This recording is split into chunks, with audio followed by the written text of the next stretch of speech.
کوشش کو میں اللہ قبول و منظور فرمائے۔ 20 پارے ہم نے مکمل کر لیے ہوئے ہیں۔ 21واں پارے سے شروع کرتے ہیں۔ اللہ قبول فرمائے، منظور فرمائے، غلطیوں سے میرے اللہ معافی عطا فرمائے۔ 21واں پارہ جی، اس کے 5 حصے ہیں جی۔ پہلے حصے میں سورہ عنکبوت کا جو بقیہ حصہ تھا وہ ہے، اور پھر سورہ روم مکمل ہے، سورہ لقمان مکمل ہے، سورہ سجدہ مکمل ہے، اور پھر سورہ احزاب کا کچھ ابتدائی حصہ اس میں ہے۔ سورہ احزاب کے ابتدائی حصے میں پھر کچھ باتیں ہیں، جس میں سے پہلی بات تلاوت قرآن پاک کا ذکر ہے، اور پھر نماز کا حکم ہے، نماز کی فضیلت ہے، اور فضیلت میں بتایا گیا ہے کہ یہ برائی اور بے حیائی سے روکتی ہے۔ پھر معاندین کا ذکر ہے اور ان کی ہٹ درمیوں کا ذکر ہے۔ معاندین کہتے ہیں مخالفین کو یا دشمنوں کو، تو ان کی دشمنوں کی یا مخالفین کی ہٹ درمیوں کا ذکر ہے۔ اور پھر سورہ روم میں کچھ باتیں ہیں۔ پہلی میں 2 پیشین گوئیاں ہیں جو قرآن حکیم میں بیان ہوئی ہیں۔ ایک 9 سال کے اندر اندر روم کے جو اہل کتاب عیسائی تھے وہ ایران کے بت پرستوں کو شکست دے دیں گے، اس کا ذکر ہے۔ پھر دوسرا اس میں ذکر ہے کہ اس عرصے میں مسلمان مشرکین قریش پر فتح کی خوشی منا رہے ہوں گے، اور ایسا ہی ہوا تھا، اور یہ بدر کی صورت میں ظاہر ہوئی تھی، غزوہ بدر میں۔ پھر اس کا دوسرا ذکر توحید کے ضمن میں اللہ کی عظمت کے 7 نشانیاں ہیں۔ تو پہلی نشانی وہ فرماتے ہیں کہ زندہ کو مردہ سے اور مردہ کو زندہ سے پیدا کرنا اللہ جانتا ہے۔ دوسرا انسان کی پیدائش مٹی سے ہوئی، اس کا بھی ذکر ہے۔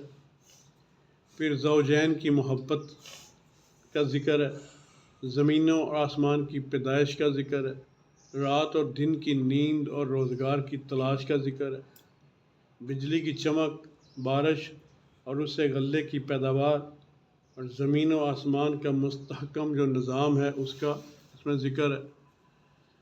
اور پھر آتی ہے سورہ لقمان، اس میں پھر 3 باتیں ہیں، اور جو پہلی بات ہے وہ توحید کے حوالے سے ہے کہ اللہ کی قدرت کے 4 دلائل ہیں جو بیان ہوئے ہیں، کہ بغیر ستون کے آسمان کا بنانا، پھر مضبوط اور محکم پہاڑ، پھر رینگنے والے مویشی اور حشرات الارض جو ہیں ان کا ذکر ہے، اور پھر برسنے والی بارش کا ذکر ہے۔ اور حضرت لقمان کی اپنے بیٹے کو 5 وصیتیں تھیں جن کا ذکر ہے۔ پہلی وصیت جو انہوں نے کی تھی وہ تھا کہ بیٹے شرک نہ کرنا۔ اللہ تعالیٰ ہر چھوٹی بڑی چیز اور عمل کو آخرت میں سامنے لے آئیں گے، اس وصیت کا ذکر ہے۔ پھر تیسرا نماز اور امر بالمعروف اور نہی عن المنکر اور آزمائش میں صبر کا ذکر ہے۔ آزمائش، اور مومن مسلمان اپنے آپ کو یہ مت سمجھے کہ وہ آزمایا نہیں جائے گا، وہ اللہ کی مرضی ہے، وہ آپ کو کس طرح سے آزماتا ہے۔ وہ آپ کو بھوک سے آزماتا ہے، آپ کو دولت دے کے آزماتا ہے، آپ کو بچے دے کے آزماتا ہے، بچے لے کے آزماتا ہے، آزمایا ضرور جائے گا، لیکن اب مرضی مالک پر منحصر ہے کہ وہ آپ کو کس طرح سے آزماتا ہے۔ پھر چوتھا جو وصیت کی تھی اپنے بیٹے کو، وہ عاجزی کی تھی کہ عاجزی اختیار کرنا، تکبر سے بچنا، اور پھر فرمایا کہ معتدل، 5ویں جو وصیت کی اپنے بیٹے کو انہوں نے کہ معتدل رہو، معتدل چلو، زیادہ تیز آواز میں بولنے سے منع کیا، بہت پست بولنے سے منع کیا، درمیانی آواز میں چلنے میں بھی یہی ہے، مناسب آواز میں بات کرنا، اور جو آپ کی چال ہے وہ بھی مناسب چال ہو، نہ تو ایسے ہو جیسے دوڑ رہے ہو، نہ ہی ایسے ہو جیسے خرگوش کی چال، ہلکی چال چل رہے ہو، مناسب معتدل چال میں چلو، یہ وصیتیں کی تھیں۔ پھر توحید کے ضمن میں یہ بتایا گیا کہ 5 چیزوں کا علم صرف اللہ تعالیٰ کو ہے۔ 5 چیزوں کا یہاں ایک بات ہے اس میں کرتا چلوں کہ یہ جو 5 چیزوں کا علم اللہ تعالیٰ کو ہے، اس میں اللہ نے یہ نہیں کہا کہ یہ میں کسی کو دے نہیں سکتا ہوں یا میں نے کسی کو یہ دیا نہیں ہے. کسی کو دینے کی اس نے نفی نہیں کی ہے. اس نے بتایا کہ 5 چیزوں کا علم میرے پاس ہے اور صرف میرے پاس ہی ہے. ٹھیک ہے نا. اور وہ پہلا کیا ہے کہ بارش کہاں اور کتنی برسے گی. دوسرا قیامت کب آئے. تیسرا پیٹ میں بچہ کن اوصاف کا حامل ہے. اور پھر چوتھا موت کب اور کہاں آئے گی اور انسان کل کیا کرے گا. پھر سورہ سجدہ آتی ہے. سورہ سجدہ میں پھر 4 باتیں ہیں جن کا بیان ہوا. پہلا ہے قرآن کی عظمت، پھر توحید، آسمان اور زمین کا خالق وہی اللہ ہے، ہر کام کی تدبیر وہی کرتا ہے. پانی کے ایک حقیر قطرے سے مختلف مراحل طے کرانے کے بعد انسان کو وجود بخشتا ہے اور پھر اسے انتہائی پرکشش صورت اور متناسب قد و قامت والا بنا دیتا ہے. اس کا ذکر ہے. پھر قیامت میں مجرم یعنی قیامت والے دن جو مجرم لوگ ہوں گے وہ اس دن سر جھکائے کھڑے ہوں گے اور ان پر ذلت چھائی ہوئی ہوگی. وہ دنیا میں واپس آنے کی تمنا کریں گے. مومنین جو دنیا میں اللہ کے لیے اپنی راحتوں کو قربان کرتے ہیں، اللہ نے آخرت میں ان کے لیے ایسی نعمتیں تیار کر رکھی ہیں جنہیں کوئی نہیں جانتا. اس کا ذکر ہے. پھر رسالت کے حوالے سے حضرت موسیٰ علیہ السلام کو تورات دیے جانے کا ذکر ہے. سورہ احزاب کے ابتدائی حصے میں 2 باتیں جو ہیں وہ یہ ہیں کہ زمانہ جاہلیت کے 3 غلط خیالات کی تردید کی گئی. زمانہ جاہلیت میں 3 غلط خیالات تھے ان کو، اور ان کا پہلا جو خیال تھا کہ بعض لوگوں کے سینے میں 2 دل ہوتے ہیں. اس وقت انہوں نے یہ بات یہ کہتے تھے کہ سینے کے اندر 2 دل ہوتے ہیں، جبکہ بتایا گیا کہ دل تو بس ایک ہی ہوتا ہے. اب اس میں 2 باتیں ہوتی ہیں. دل کے اندر 2 چیزیں ہوتی ہیں. وہ 2 چیزیں کیا ہیں کہ یا تو اس میں ایمان ہوگا یا اس میں کفر ہوگا. یعنی یہ دونوں میں کوئی ایک چیز ہوگی، یا تو ایمان والا ہوگا یا پھر وہ اگر ایمان نہیں ہے تو پھر کفر ہی ہے، پھر کفر ہوگا. ٹھیک ہے نا. پھر کلمات اظہار کہنے سے بیوی کے بارے میں ذکر ہے کہ بیوی ہمیشہ کے لیے حرام نہیں ہوتی. یعنی کچھ کلمات ایسے ہیں کہ جو بیوی پر کہنے سے مطلب کہہ دینا کہ تم میرے سے حرام ہو گئی. تو یہاں فرمایا کہ کلمات اظہار کرنے سے بیوی ہمیشہ کے لیے حرام نہیں ہوتی بلکہ کفارہ دینے سے حلال ہو جائے گی. اس کا ذکر فرمایا. پھر منہ بولا بیٹا شرعی احکام میں حقیقی بیٹے کی طرح نہیں ہوتا. یہ ابھی بھی کفار میں یہ چیز پائی جاتی ہے، وہ منہ بیٹے کو، پھر بعد میں لڑائیاں بھی ہوتی ہیں. لیکن شریعت نے منہ بولا جو بیٹا ہوتا ہے اس کو، اور جو اپنا بیٹا ہوتا ہے اس کے اوپر جو وراثتی معاملات آتے ہیں اور جو مطلب شرعی احکام حقیقی بیٹے کے بارے میں آتے ہیں وہ اس کے اوپر وہ نہیں آتے.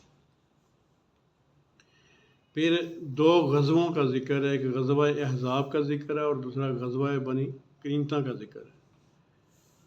اب آتے ہیں 22ویں پارے کی طرف. اس پارے میں بھی 4 حصے ہیں. پہلا حصہ سورہ احزاب کا جو بقیہ حصہ تھا وہ ہے، اور دوسرا سورہ سبا مکمل ہوئی اس میں، پھر سورہ فاطر مکمل ہوئی، پھر سورہ یاسین کا ابتدائی حصہ ہے. سورہ احزاب کے بقیہ حصے میں 4 باتیں یہ ہیں کہ ازواج مطہرات کے لیے 7 احکامات ہیں. ازواج مطہرات یعنی جو مومنین کی مائیں ہیں ان کا ذکر ہو رہا ہے. تو ان کے بارے میں 7 احکام ہیں کہ نزاکت کے ساتھ بات نہ کریں. یعنی باہر اگر دروازے پہ کوئی سائل آیا تو اس کے ساتھ میٹھا بن کے، اور جس طرح ہماری عورتوں میں یہ چیز اکثر گھروں میں چیز رائج ہے کہ باہر کوئی آیا تو بڑی میٹھیاں بن کے گلاں کرنی ہیں. تو یہ ازواج مطہرات کو منع کر دیا. جب ازواج کو منع کر دیا تو پھر دوسری یہ خاص عورتوں کو اللہ خاص جو وصیتیں کر لے، تو پھر باقی کہہ دیں کہ جی سارے تو جائز ہے. نہیں، ایسا نہیں ہے. ان جو باہر آیا اس کے ساتھ جس مطلب کہ جس نزاکت کے ساتھ بات کرنی ہے اس سے منع فرما دیا گیا. بلا ضرورت گھر سے نہیں نکلنا. اگر باہر جانے کی ضرورت نہیں ہے تو باہر جانا سے منع کر دیا کہ باہر نہیں جانا. زمانہ جاہلیت کی خواتین کی طرح اپنی زینت اور ستر کا اظہار کرتے ہوئے باہر نہ نکلیں. یعنی جس طرح پہلے ایک دور تھا اور اب بھی وہ جاہلیت والا دور جو ہے نا، سوشل میڈیا پہ آپ دیکھ رہے ہیں عورتوں کی جو حالت ہوتی ہے اور جس طرح سے عورتیں سامنے آتی ہیں، یہ تو اس کو بھی کراس کر رہی ہیں نا. تو اس سے دین اسلام نے منع فرمایا. یعنی جو مسلمان عورت ہے اس کو اس طرح کے لباس سے، اور جس طرح سے میں اب وہ اس کو کھول کے نہیں کہنا چاہتا ہوں، بہرحال ایسا لباس جس سے عورت کا تقدس پامال ہو جائے، اس سے منع فرمایا گیا. اپنی زینت کا اپنے ستر کی حفاظت کرنا اور اس کو پردے میں رکھنا، اس کا ذکر ہے. ٹھیک ہے جی. پھر نماز کی پابندی کا ذکر ہے. کچھ لوگ کہتے ہیں یہ پابندی سے نہیں پڑھتا، بس پڑھتا ہوں کا ذکر ہے. لیکن قرآن پابندی کرنے کا حکم دیتا ہے، پابندی کا حکم ہے. نماز کے آپ پابند ہو جائیں. پھر زکوٰۃ دیا کریں، زکوٰۃ دینے کا حکم ہے. ٹھیک ہے نا. جو صاحب نصاب ہے، جس کے اوپر نصاب زکوٰۃ کی جو شریعت کے مطابق جو اس کے اوپر حد بنتی ہے، اگر وہ آ گئی ہے تو پھر وہ زکوٰۃ دے گا. پھر کوئی ہیلا حجت نہیں کرے گا. اللہ اور اس کے رسول کی اطاعت کا ذکر ہے کہ اللہ اور اس کے رسول کی اطاعت کریں.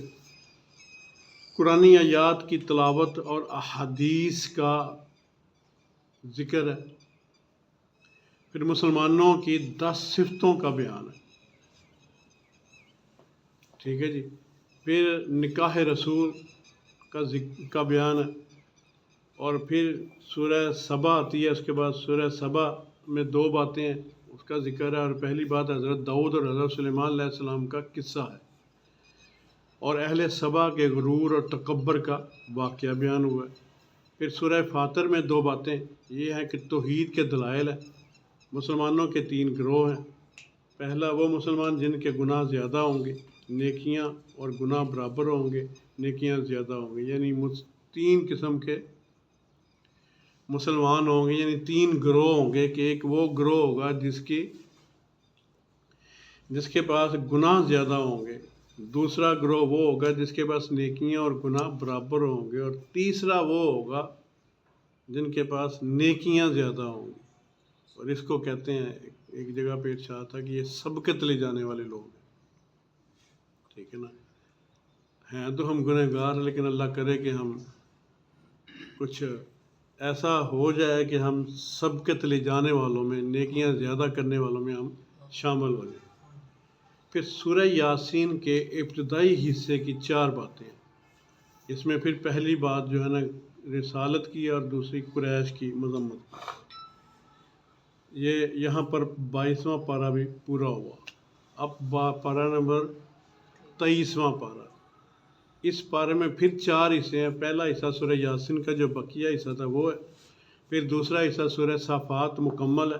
پھر سورہ سات مکمل ہے. پھر سورہ زمر کا ابتدائی حصہ ہے. سورہ یاسین کے بقیہ حصے میں 3 باتیں ہیں.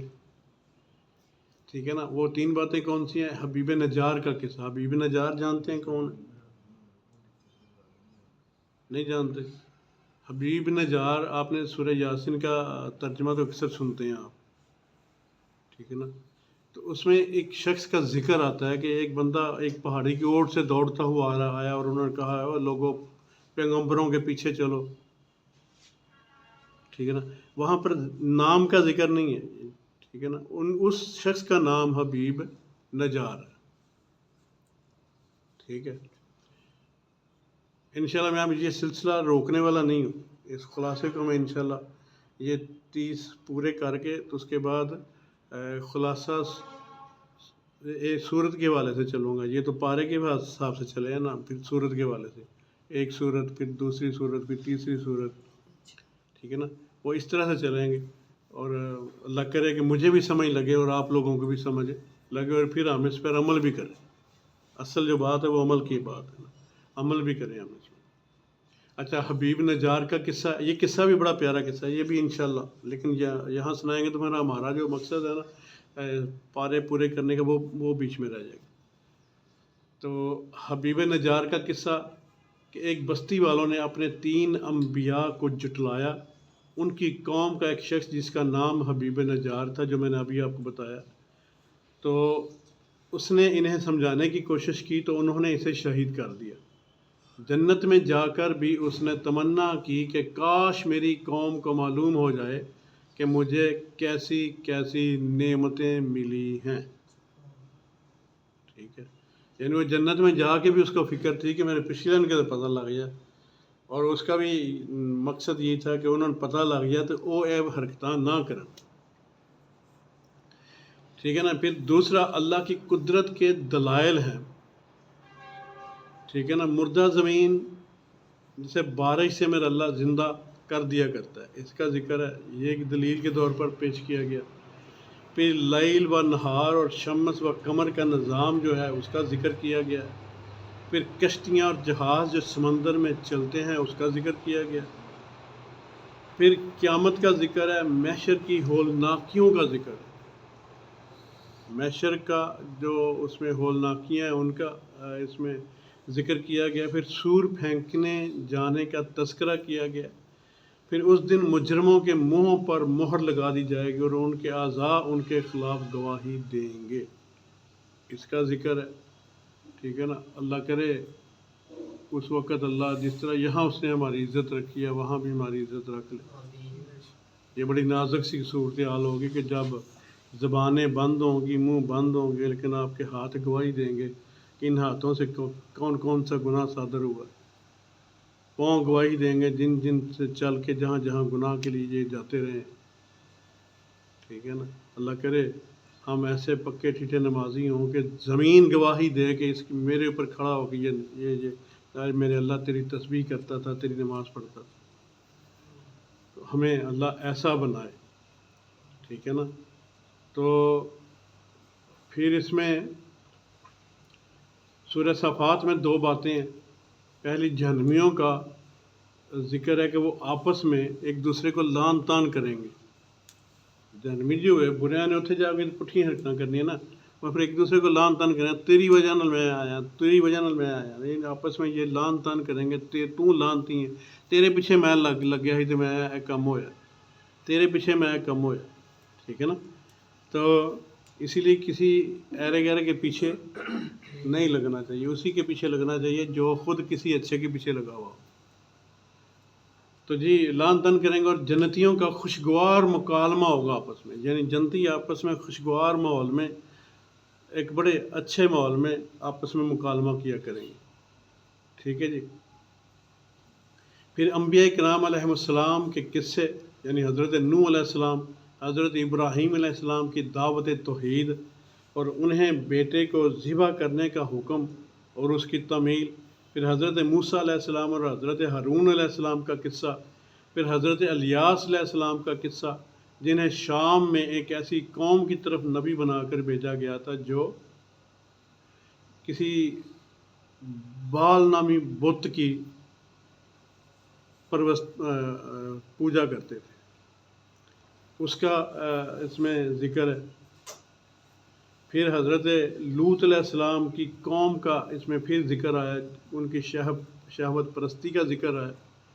پھر حضرت یونس علیہ السلام کے مچھلی کے پیٹ میں ہونے کا ذکر ہے،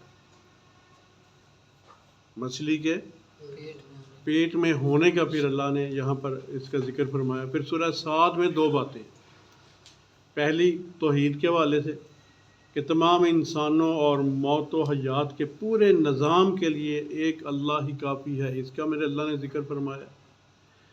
پھر دوسرا رسالت، یعنی نبی کریم صلی اللہ علیہ وسلم کو تسلی دی کہ قریش کی مذمت تسلی کے طور پر حضرت داؤد علیہ السلام کے شکر کا قصہ اور حضرت ایوب علیہ السلام کے صبر کا قصہ اور دیگر انبیاء کرام کے قصے نبی کریم صلی اللہ علیہ وسلم کی تسلی کے لیے اللہ نے ان قصوں کا ذکر فرمایا۔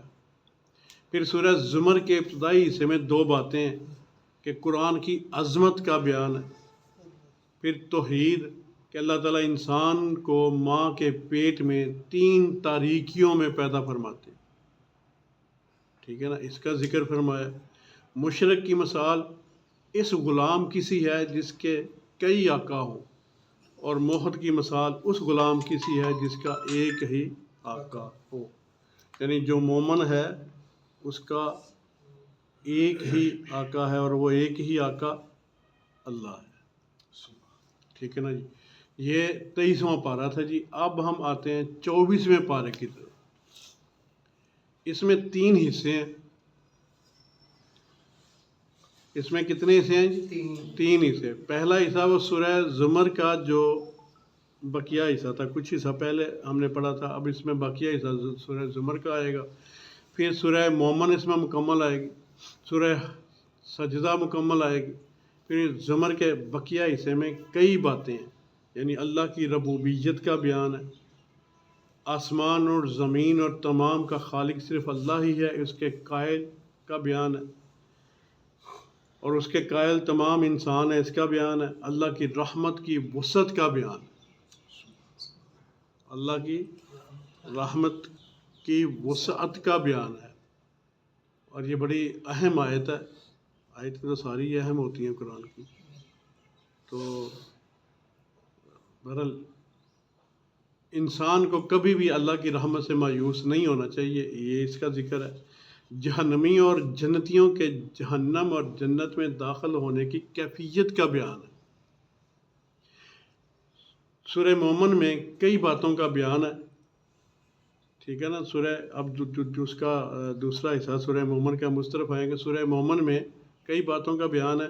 پہلی جو بات ہے کہ مومن کا بیان حضرت موسیٰ علیہ السلام کے قتل کی سازش فرعون کے دربار میں جو ہو رہی تھی اس کا بیان۔ تو اس وقت ایک مومن جو ایمان کو چھپائے ہوئے تھا، اس نے کہا کہ فرعون اور اس کے درباروں کو موسیٰ علیہ السلام کے قتل سے ڈرایا اور کہا کہ اس کا انجام بہت برا ہوگا، اس کا بھی اللہ نے ذکر فرمایا۔ پھر فرعون کے غرور کا بیان ہے، اس نے رب العزت کو دیکھنے کی ناپاک جسارت کرتے ہوئے حامان کو ایک محل کی تعمیر کا حکم دیا تھا کہ میں رب نو ویکھنا چاہنا تو ایک محل بنانا چاہنا ہوں، تو انہیں وہ محل کا انہوں حکم دیتا اپنے ایک خادم نے۔ اللہ سے پھر اعتراض کرنے والوں کی سزا کا بیان ہے، ٹھیک ہے نا۔ انسان کی تخلیق کا بیان ہے، انسان کبھی مٹی تھا، پھر نطفہ بنا، پھر علقہ بنا، پھر بچہ بنا، پھر جوان ہوا، پھر بوڑھا ہوا، پھر مرا، اس کا بھی اس میں ذکر ہے۔ اور ہاں، اس بات کو اگر ہم کبھی زندگی اللہ نے دی یا منظور ہوا تو یہ پورا جو یہ بیان ہے نا، یہ جو سائنس بیان کرتی ہے نا انسان کی تخلیق اور انفرٹیلٹی کا جو پورا نظام پیش کرتی ہے نا، وہ یہ پوری آیت اس کو بیان کر رہی ہے۔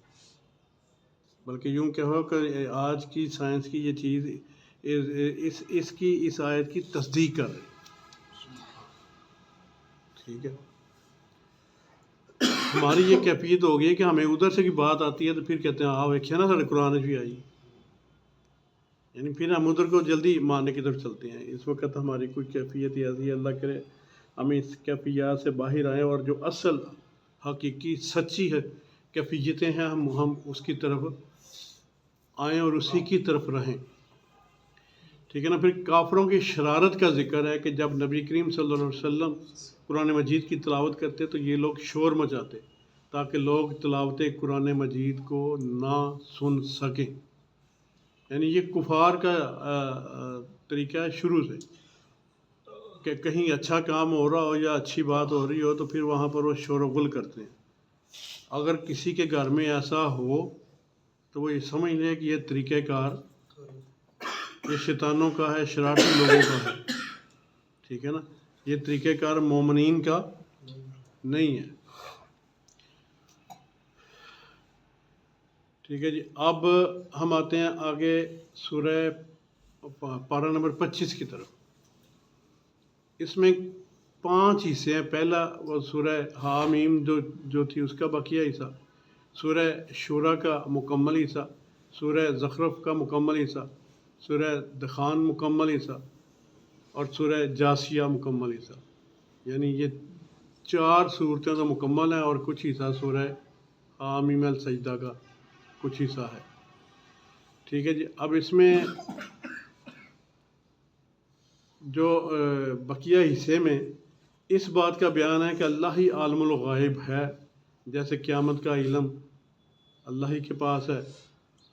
اچھا، یہاں ایک چیز میں اور عرض کرتا چلوں. علم کے حوالے سے بھی ہم لوگ نا مختلف فرقوں میں بٹے ہوئے ہیں. مختلف لوگ علم کے حوالے سے یہاں پر کہتے ہیں جی علم غیب صرف اور صرف اللہ کے پاس، اور ہمارا بھی یہی عقیدہ ہے کہ علم غیب صرف اور صرف اللہ کے پاس ہی ہے، اللہ کا ہی ہے، کوئی نہیں جانتا. ہاں، وہ اپنی مرضی سے کسی کو تھوڑا دے دے، کسی کو زیادہ دے دے، کسی کو بہت دے دے، یہ اس کی مرضی ہے. اور نبی کریم صلی اللہ علیہ وسلم کو جو غائب اللہ نے عطا فرمایا، ہم اس کے قائل ہیں کہ جو میرے اللہ نے عطا کیا ہے، یعنی اس عطائی علم کے ہم قائل ہیں. وہ خاص جو اللہ کی طرف علم غیب ہے، ہم اس کے قائل یہاں بھی نہیں ہیں. اللہ نے جو اپنے رسول صلی اللہ علیہ وسلم کو عطا کیا ہے، ہم اس کے قائل ہیں، اسی کو مانتے ہیں بس. ٹھیک ہے نا. اللہ ہمیں اسی پر رکھے. اور اللہ نے جو اپنے محبوب کو عطا فرمایا، اللہ نے اپنے سے قطرہ عطا فرمایا، اور وہ کئی سمندروں سے بھی زیادہ ہے. اور اس سمندروں میں سے اگر اللہ کے پیارے نبی نے کسی کو ایک قطرہ دے دیا تو وہ اس اللہ کے ولی کے لیے زمین و آسمان سے بھی زیادہ ہے. ٹھیک ہے نا. تو اللہ ہمیں صحیح سمجھنے کی توفیق عطا فرمائے. پھر اللہ تعالیٰ تمام خزانوں کا مالک ہے. اللہ تعالیٰ تمام خزانوں کا مالک ہے. یہ ہم سب کا عقیدہ، پختہ عقیدہ ہونا چاہیے. لیکن اگر اپنے خزانوں میں سے بھی وہ کسی کو دے دے، ٹھیک ہے نا، جس طرح وہ کہتا ہے اِنَّا أَعْطَيْنَاكَ الْكَوْثَرَ، یا میرے محبوب بے شک ہم نے تجھے، کوثر کا ترجمہ کرتے ہیں نا، یہاں پر میں کوثر بھی ترجمہ غلط نہیں ہے، اپنی جگہ پہ ٹھیک ہے، لیکن یہاں پر اس کا ترجمہ خیر کثیر آئے گا کہ بے شک ہم نے آپ کو خیر کثیر عطا فرمائی. اور اگر کوثر کا ترجمہ کریں، یہ تو کوثر کہا نا رب نے، جب کوثر کو کھولیں تو وہ بھی خیر کثیر ہی بنتی ہے، یعنی ایسی خیر جس کی انتہا ہی نہ ہو. تو اگر اسی کو سمجھ لیں تو ہمارے بڑے مسئلے یہیں پر حل ہو جاتے ہیں کہ جب اللہ نے اپنے پیارے رسول صلی اللہ علیہ وسلم کو خیر کثیر عطا کر دی کہ جس کی انتہا ہی نہیں ہے، تو ہم کیسے کہہ سکتے ہیں جی تھوڑا علم دیا، اتنا علم دیا، اتنا نہیں، ہم نہیں کہہ سکتے. یہاں تھوڑا کریں گے تو پھر اللہ کا علم تھوڑا ہو جائے گا، اللہ کی عطا تھوڑی ہو جائے گی. وہ تو کہتے ہیں میں نے تجھے خیر کثیر عطا فرما دی، تجھے کوثر عطا فرما دی. ٹھیک ہے نا. تو اب اللہ کی یہاں پر جو ذکر ہے، کیا ذکر ہے کہ وہ اس نے خزانوں کے مالک کا ذکر فرمایا کہ میں اپنے خزانوں کا مالک ہوں. اب ان خزانوں میں سے بہت سی خیر کسی کو دے دے تو اس کی مرضی.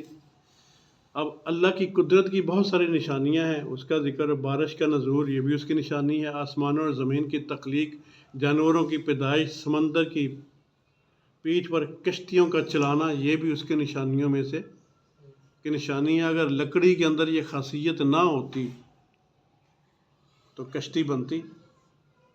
لکڑی کے اندر یہ خاصیت اسی نے رکھی نا کہ لکڑی کو ہلکا قرار پایا گیا اور وہ پانی کے اوپر تیرتی ہے.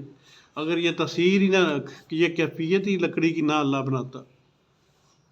ٹھیک ہے نا. اس لیے یہ بات بھی اس کی نشانیوں کی طرف ایک نشانی ہے.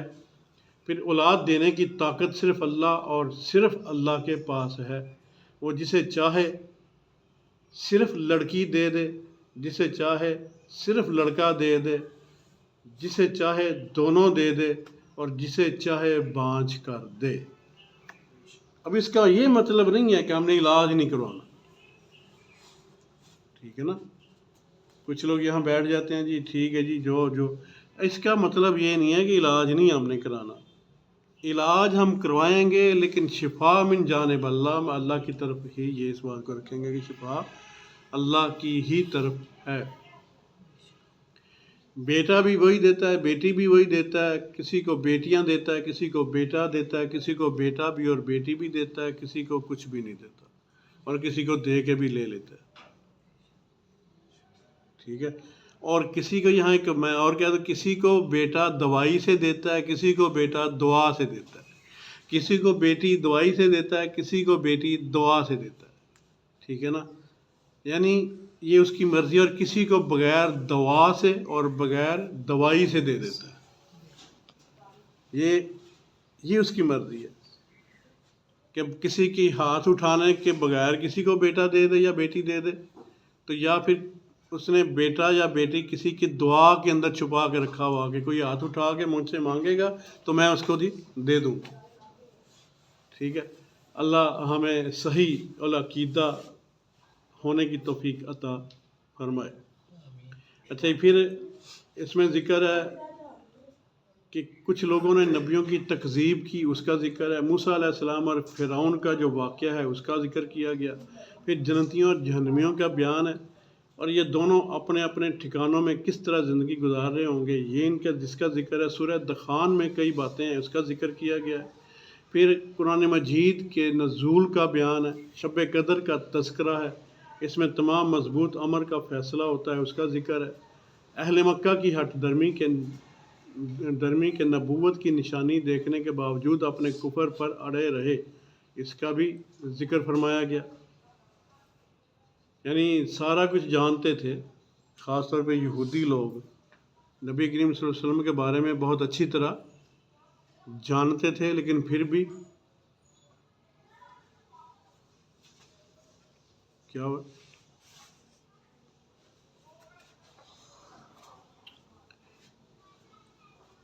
اچھا، سورہ جاسیہ میں بھی بہت سی باتیں ہیں.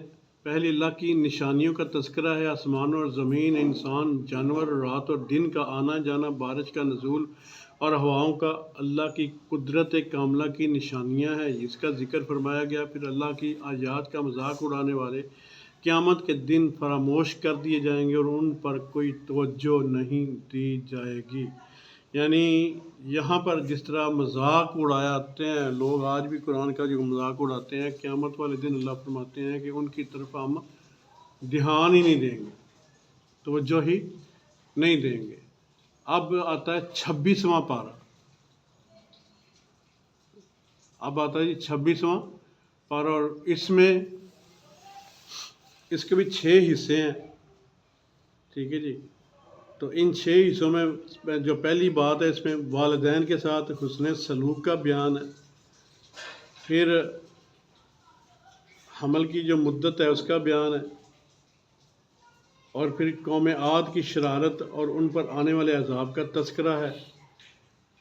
اور حمل کی جو کل مدت کا بیان کیا گیا نا، وہ یہاں ایک بات کرتا چلے، وہ 6 ماہ کا قرآن ذکر کرتا ہے. ٹھیک ہے نا. اس کو سمجھنے کے لیے تھوڑی ڈیٹیل چاہیے، ڈیٹیل کا ٹائم نہیں ہے. ٹھیک ہے نا. لیکن جس کو اس کی تفصیل چاہیے وہ بعد میں لے سکتا ہے مجھ سے. اس میں قوم عاد کی شرارت اور ان پر آنے والے عذاب کا تذکرہ ہے، اور ان پر ایسی ہوا چلی کہ اس نے سب کو تہ بالا کر دیا، اس کا ذکر فرمایا گیا. جہنمیوں کے ایمان لانے اور اپنی قوم میں داعی ہونے کی حیثیت سے کام کرنے کا بیان کیا گیا. پھر سورہ محمد میں بہت سی باتیں ہیں کہ جنت کی مثال بیان کی گئی. اس میں ایسی نہر ہے کہ جس کا پانی گدلا نہیں ہوتا، خالص دودھ کی نہر ہے، پاکیزہ شراب کی نہر ہے، صاف اور شفاف شہد کی نہر ہے، اور ہر قسم کے پھل وغیرہ کا اس میں ذکر ہے. پھر فرمایا کہ وہ منافق جو اسلام کے خلاف روش اختیار کرتے ہیں، سمجھتے ہیں کہ ہمارا نفاق چھپا رہ جائے گا، لوگوں کے علم میں نہ ہوگا، یہ غلط ہے. اللہ تعالیٰ نے ان کا نفاق ظاہر کر دیا اور فرمایا کہ وہ ظاہر کر دے گا، اور منافقین کو پہچاننا مشکل نہیں ہے. وہ اپنے طرز گفتگو سے پہچان لیے جاتے ہیں۔ آج بھی منافق اپنی گفتگو سے پہچانا جاتا ہے۔ ہم لوگ ہی وہ بالے بن جائیں تو وہ ایک الگ سے بات ہے، لیکن منافق اپنی گفتگو سے آج بھی پہچانا جاتا ہے، ٹھیک ہے نا۔ پھر اللہ اور اس کے رسول صلی اللہ علیہ وآلہ وسلم کی اطاعت کا حکم ہے۔ یہ بات میری اکثر ہمارے لوگوں میں ایک بات پھیلتی ہے کہ کئی کام ہم چھوڑ دیتے ہیں کہ نہیں نماز فرض ہے، بس یہ کر لو، باقی کئی چیزیں ہم چھوڑ دیتے ہیں۔ یہاں پر یہ بات ذہن میں رہے، اللہ اور اس کے رسول صلی اللہ علیہ وآلہ وسلم کی اطاعت کا حکم ہے، ٹھیک ہے نا۔ حکم فرض کی طرح ہوتا ہے۔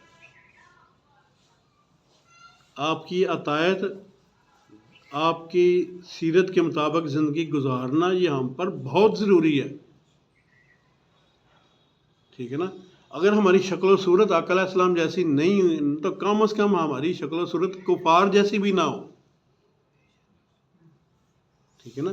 اگر داڑھی سنت رسول کے مطابق پوری نہیں ہم رکھ رہے، کوئی بات نہیں، میں آپ کو یہاں لیکن منع اس چیز سے کرتا ہوں کہ داڑھی کٹاویاں نہ رکھو، فیشنیبل نہ رکھو، ان لوگوں کی نقلیں نہ اتارو، داڑھی کا مذاق نہ بناؤ۔ یعنی آپ کی شکل، آپ کا گیٹ اپ اگر اسلامی نہیں ہو رہا، آپ نے پینٹ شرٹ پہن لی ہے، کوئی بات نہیں، پہن لو، لیکن کم از کم آپ کو دیکھنے سے پتہ تو چلے نا یار یہ ہمارا بچہ ہے، یہ عیسائی نہیں ہے، یہ یہودی نہیں ہے، مگر ایسا گیٹ اپ تو نہ آپ لوگوں کا ہو۔ اچھا، پھر سورہ فتح کا اس میں ذکر ہے، سورہ فتح کے اندر فتح مبین کا ذکر ہے، جس سے مراد صلح حدیبیہ ہے، ٹھیک ہے۔ پھر نبی کریم صلی اللہ علیہ وسلم کا پر ایمان لانے اور آپ کی تعظیم و توقیر اور مدد کرنے کا اس میں بیان ہے۔ صلح حدیبیہ کے بعض حالات کا بیان ہے۔ نبی کریم صلی اللہ علیہ وسلم کے خواب کا تذکرہ کہ آپ مسجد الحرام کی زیارت کریں گے، اس کا ذکر فرمایا گیا۔ صحابہ کرام رضی اللہ تعالیٰ عنہم کے بعض عمدہ صفات کا ذکر ہے۔ پھر اس میں نبوت اور رسالت کا مقام کا ذکر ہے۔ دو جماعتوں کے درمیان اختلاف کی کئی صورتیں ہیں، اصلاح کی کوشش، بغاوت کرنے والی جماعت کے مد مقابل کھڑے ہونا، اس کا ذکر ہے، یہاں تک کہ وہ راہ راست پر آ جائیں، اس کا ذکر ہے۔ سماج کو تباہ کرنے والی بعض صفات کا بیان کہ ان سے بچنا چاہیے، اس کا ذکر فرمایا گیا، جیسے غیبت، چغلی، بدگمانی۔ اچھا، یہ جتنی چیزیں ہیں ان کو اللہ نے کیا فرمایا؟ سماج کو تباہ کرنے والی۔ سماج کس کو کہتے ہیں؟ معاشرے کو۔ یہ چیزیں ہمارے معاشرے کو تباہ کر دیتی ہیں۔ اسی کہنا نا سارے بچے سدھرتے نہیں ہے، بچیاں کا نہیں قصور، اسی معاشرہ خراب کر دیتا ہے۔ بچیاں نے معاشرے سے جوان ہونا ہے، ٹھیک ہے نا۔ جس معاشرے میں انہوں نے جوان ہونا ہے، اگر یہاں پر آکسیجن کی کمی ہو جائے، کاربن ڈائی آکسائڈ زیادہ ہو جائے تو کیا خیال ہے، سانس لینے میں دقت ہوگی نا، ٹھیک ہے نا۔ تو کیا ہوگا کہ ہم کوشش کریں گے ماحول ایسا ہو کہ جس میں آکسیجن زیادہ ہو تاکہ سانس لینے میں آسانی ہو۔ بچوں کا سانس جو ہے نا اچھی تربیت ہے، تو ان کو اچھی تربیت کے لیے آپ اچھا معاشرہ دیں، اور اچھا معاشرہ دینے کے لیے اس میں کیا کچھ ہے جو معاشرے کو خراب کرتا ہے۔ آپ چلو اچھائیاں اس میں نہیں دیتے ہو، لیکن وہ چیزیں تو نہ دو جس سے معاشرہ خراب ہو، کیا خیال ہے؟ یعنی آپ اگر کوئی اچھا کام نہیں کرتے چلو نہ کرو، لیکن کم از کم آپ وہاں تو کھڑے نہ ہو جہاں کھڑے ہونے سے آپ بروں میں شامل ہو جاؤ، اس سے تو رکو نا آپ۔ اور یہاں پر بھی یہی ذکر ہے کہ آپ کا جو معاشرہ ہے، جو سماج ہے، اس کو بچانے کے لیے کیسے بچائیں گے؟ اس کو بچانا کیسے ہے؟ اس کا ذکر فرمایا کہ غیبت سے بچو، غیبت سے بچو۔ غیبت کیا ہے؟ اما شاہ صدیقہ رضی اللہ تعالیٰ عنہ کو آپ سب کی ماں، ہماری ماں نے، پیارے آقا علیہ الصلوۃ والسلام کی زوجہ محترمہ نے یہ پوچھا کہ یا رسول اللہ صلی اللہ علیہ وسلم، اگر کسی کے اندر کوئی برائی ہے تو ہم وہ برائی بیان کر رہی ہیں، تو یہ غیبت کیسے ہوگی؟ وہ تو اس کے اندر آلریڈی برائی ہے. آج ہم بھی کچھ ایسا ہی نہیں کرتے کہ یار اسی تے گالوں کرنے جڑی وہ ہے. ٹھیک ہے نا. لیکن آقا علیہ السلام نے اس کی جو تعریف فرمائی نا اس غیبت کی، جو اس کی ڈیفیشنسی آپ نے فرمائی نا، وہ جانتے ہیں کیا ہے؟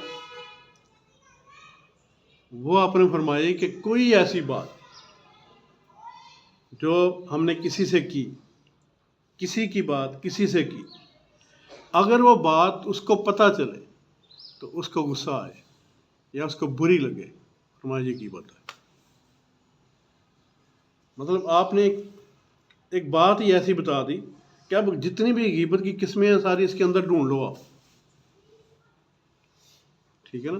ساری اس کے اندر ڈھونڈ لو جتنی بھی باتیں ہیں. اب اس میں وہ باتیں ہیں یا نہیں. ہاں جو بات اس میں نہیں ہے، فرض کر یہی ایک بات تھی نا کہ اگر کسی کے اندر کوئی عیب نہیں ہے تو ہم وہ عیب بیان کرتے ہیں. تو یہاں بھی نبی کریم صلی اللہ علیہ وسلم نے فرمایا کہ اگر اس کے اندر کوئی عیب نہیں ہے تو آپ وہ عیب بیان کرتے ہو تو پھر یہ تو بہتان ہو گیا، یہ تو غیبت سے بھی بڑا گناہ ہو گیا کہ جو اس میں عیب ہے آپ وہ بیان کرو. ٹھیک ہے نا. آپ نے فرمایا نہیں، وہ چیز جو اس کو بری لگے. اب آپ خود دیکھ لو، اسی عورتوں نے کہنے ہیں نا، آپ بندے بھی دیکھ لو اپنی طرف، آپ دن کے اندر کتنی غیبتیں کرتے. جو جتنا زیادہ باتیں کرے گا، جو جتنا زیادہ بولے گا، جو جتنا زیادہ، بے شک وہ لوگوں کو ہنسانے کے لیے بول رہا ہو، جتنا زیادہ بولے گا اتنے زیادہ چانسز ہیں کہ وہ لوگوں کی غیبت کرے گا. اور غیبت کے بارے میں تو آپ نے آقا علیہ السلام کی ایک حدیث مبارکہ یہ بھی ہے کہ آپ نے فرمایا کہ غیبت کرنے والا ایسے ہے جیسے اپنے مرے ہوئے بھائی کا گوشت کھا. ٹھیک ہے نا. اور استغفار ہم کہہ رہے ہیں، سارے کہہ رہے ہیں، سب کو کہنا بھی چاہیے، لیکن ذرا یہ بھی دیکھو نا ہم کتنی کر جاتے ہیں. ہم یہاں سے باز بھی آتے ہیں کہ نہیں آتے. ٹھیک ہے نا. یعنی اس سے اپنے معاشرے کو بچا لو تو آپ کے بچے بچ جائیں گے. اگر آپ نے خود اپنے اس معاشرے کو ایسا بنا دیا تو آپ بچیاں نو پاویں مسجد اندر بھاگے کٹ کٹ کے انہوں نے غیبتوں پرے کرو، نہیں کر سکتے. باہر جا کے غیبت سیکھے گا، کرے گا، تمہیں کردیا ویکھے گا. بچہ کاپی کرتا ہے اپنے بڑوں کی. چھوٹا بچہ جوتیاں پہنتے ہیں اپنے بڑے کی، ٹوپیاں پہنتے ہیں اپنے بڑے کی. اس کی کوشش ہے جو میرا بڑا کرتا ہے میں وہ کروں. اگر بڑا جھوٹ بولے تو آپ کا بچہ کبھی بھی سچ نہیں بولے گا، جھوٹ ہی بولے گا. آپ بچے کو سچ بولنا سکھانا چاہتے ہو تو اس کے سامنے سچ بولو تو سچ بولے گا. ٹائم دس دیا جی منو رو دے تک 14 منٹ پہ. ٹھیک. اس لیے غیبت سے اپنے آپ کو بچاؤ، اپنے گھر کو غیبت سے بچاؤ. اور بے شمار ہمارے گھر کے اندر جو بیماریاں ہیں نا وہ غیبت سے پیدا ہوتی ہیں، چغلیوں سے پیدا ہوتی ہیں، گھنٹہ گھنٹہ فون پہ باتیں کرنے سے پیدا ہوتی ہیں. ٹھیک ہے نا. ان سے اپنے آپ کو بچاؤ. اور بار بار کہوں گا بچاؤ آپ کو، ورنہ آنے والا وقت اس سے بھی خطرناک ہے. اچھا پھر چغلی، پھر بدگمانی. بدگمانی بھی پھر یہیں سے پیدا ہوتی ہے. نبی کریم صلی اللہ علیہ وسلم ایک جگہ ایک دفعہ کھڑے، یہاں سے میں اس لیے تھوڑا سا آپ کو تفصیل بتانے لگا ہوں، یہ بہت اہم چیزیں ہیں، یہ ہمارے معاشرے کی چیزیں ہیں. ٹھیک ہے نا. اور اسلام کی بنیادی چیزیں ہیں. آقا علیہ السلام نبی کریم صلی اللہ علیہ وسلم ایک دفعہ مسجد، مجھے ابھی اس کی نا وہ اس حدیث کی وہ دلیل یاد نہیں ہے کہ میں نے اس کو کہاں سے پڑھا ہوا ہے، لیکن میں نے یہ پڑھی ہوئی ہے، خود پڑھی ہوئی ہے، سنی نہیں ہوئی ہے، میں نے پڑھی ہوئی ہے. آپ اپنی کسی ازواج کے ساتھ کھڑے تھے، پاس سے 2-3 لوگ گزر گئے، یوں دیکھا اور گزر گئے. آپ نے واپس بلا کے ان کو کہا کہ یہ میری نا ازواج ہے. ٹھیک ہے نا. رشتہ بتایا کہ یہ میرا ان سے رشتہ ہے. تو وہ نگاہیں جھکا کے ہاتھ باندھ کے کہتے ہیں یا رسول اللہ صلی اللہ علیہ وسلم ایسی کوئی بات نہیں ہے، ہمارے ذہن میں ایسی کوئی بات نہیں ہے. یہ بتانے کا مقصد کیا تھا آپ کا؟ اور آپ نے وہ اس کو ڈیفائن بھی کیا وہاں پر. بتانے کا مقصد تھا کہ کہیں تمہارے اندر بدگمانی پیدا نہ ہو جائے، کیونکہ بعض کا تو ہم جو دیکھ رہے ہوتے ہیں وہ ہوتا نہیں ہے. ٹھیک ہے نا.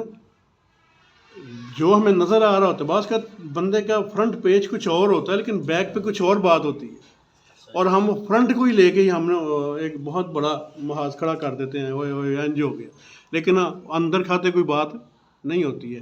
یہاں سے یہ پتہ چل رہا ہے کہ بدگمانیاں آپس میں نہ پھیلاؤ، جس بات سے بدگمانی پھیلے اس کو کلیئر کر دو تاکہ اگلا بندہ گناہ گار نہ ہو، ٹھیک ہے نا۔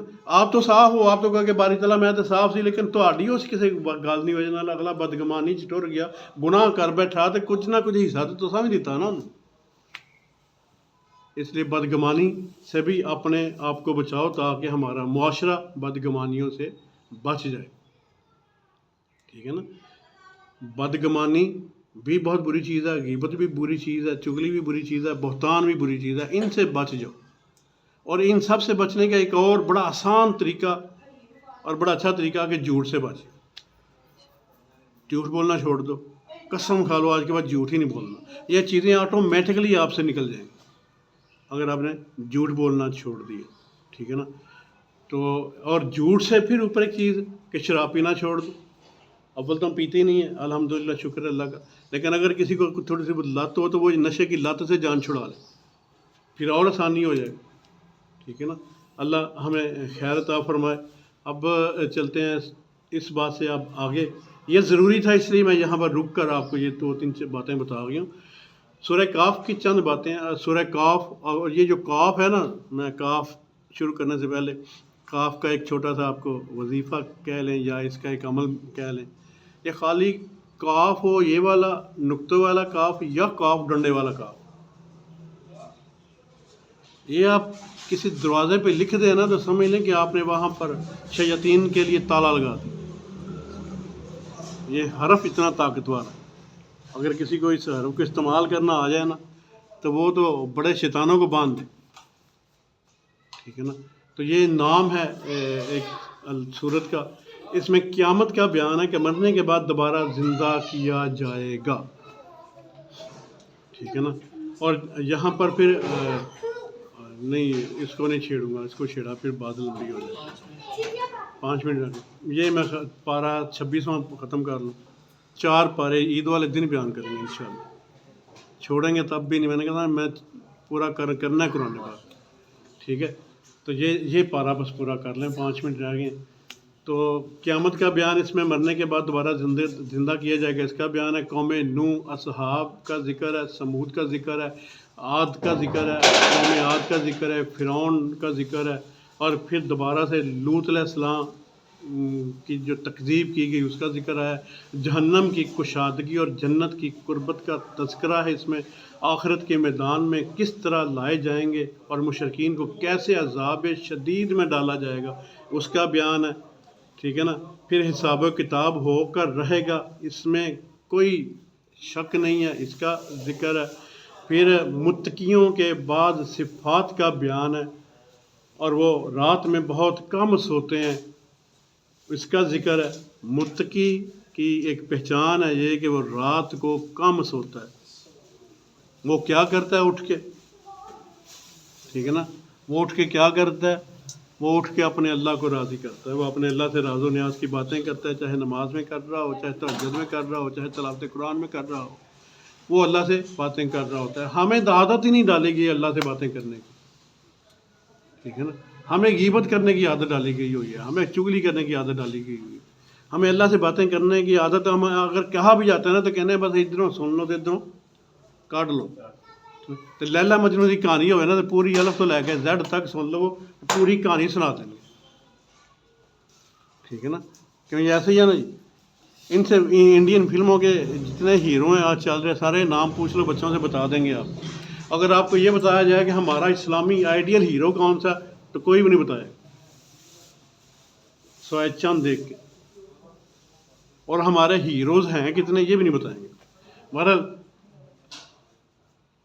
قریب ہے قیامت، وقت قریب ہے، تو اس لیے اپنے آپ کو سدھار لیں۔ تو حساب و کتاب ہو کر رہے گا اس کا۔ پھر متقیوں کے بارے میں جو بھی آپ کو بتایا اس کا ذکر، پھر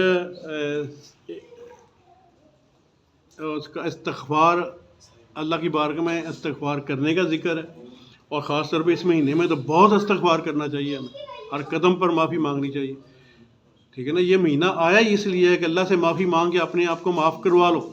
اور جو اس میں بھی نہ معافی دلوا اپنی لے سکا اللہ سے تو اس کے اوپر لعنت فرمائی گئی ہے. دعا کی ہے نبی جبریل علیہ السلام نے اور آقا علیہ السلام نے آمین کہا ہوا کہ جو اس کے اندر اپنے آپ کو معاف نہ کروا سکے. اس لیے ابھی بھی وقت ہے آپ کے پاس 2 3 4 دن ہیں. اور خاص طور پہ یہ وقت جو افطار کا جا رہا ہے یہ والا ابھی جو اذانیں ہونے والی ہیں کہیں پر ہو رہی ہیں یہ وقت مقبولیت دعا کا وقت ہے. ٹھیک ہے. تو ایسے ابھی آپ کے پاس 2 3 دن ہیں. دعا کرو ان وقتوں میں دعا کرو. معافیاں مانگو اپنے رب سے. معافی لے کے اٹھو. کہوں ایسے معافی لے کے مہینے جو اٹھنا ہے. ایک مہینہ رب نے کیا میرا تو 11 مہینے کی معافی تو منگواؤ نا رب کو. رب کو اپنی معافی تو منگو نا رب کو معاف کرواؤ اپنے گناہ. ٹھیک ہے جی. تو اب اس میں متقیوں کا ذکر بھی ہوگا. پھر حضرت ابراہیم علیہ السلام کے پاس فرشتوں کی جماعت کا جانا اور آپ کا ان کو مہمان سمجھ کر ان کی ضیافت کا کرنا اس کا بھی تذکرہ اس میں کیا گیا ہے. آج ہم نے اللہ کی مہربانی سے 26 پارے پورے کر لیے. ٹھیک ہے نا. بے شک میں نے آپ کو تھوڑا تھوڑا ٹچ دی ہے لیکن جنہوں نے میرے سارے اب تک کے سنے ہیں ان کے پلے تو ضرور کچھ نہ کچھ پڑا ہو. ٹھیک ہے. کوشش میں نے کی ہے آپ کو موٹی موٹی باتیں سمجھانے کی. ٹھیک ہے نا. اللہ ہمیں سمجھنے کی توفیق عطا فرمائے. عید والے دن انشاءاللہ وہاں پر بھی یہی بات ہوگی چاہے آپ 2 لوگ ہوں چاہے آپ 10 لوگ ہوں چاہے مسجد بھری ہو. وہاں پر بھی ہم کیا کریں گے 4 پارے انشاءاللہ میرے اللہ نے چاہا تو وہ پورے کریں گے. جس کو شوق ہو باقی کے 4 پارے اور باقی کے 4 پاروں میں بڑی بڑی پیاری باتیں ہیں. ٹھیک ہے. تو اللہ عمل کی توفیق عطا فرمائے. بسم اللہ الرحمن الرحیم. یا اللہ پاک یا میرے مولا قدوس یا رب العزت یا